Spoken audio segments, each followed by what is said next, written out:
संपन्न है, मनवाणी नहीं पा सकती। आपका आदि मध्यंत ने निर्गुण श्रेष्ठ भूत भक्तों कष्टों को दूर करने कोट कोट नमन प्रणाम।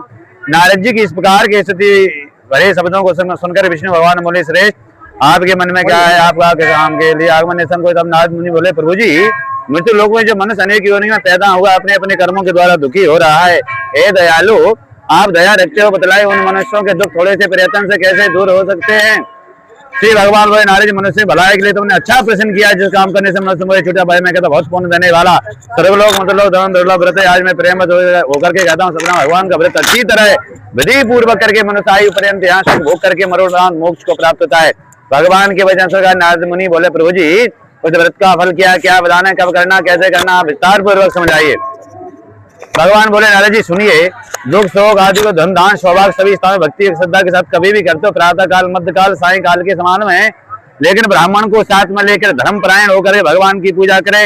नैवेद्य केले का फल घी दूध दही चूर्ण सवाए गेहूं के हवा में साटी का चूर्ण गुड़ लेकर भक्तन पदार्थ भगवान को अर्पण करिए। ब्राह्मणों को भोजन कराए।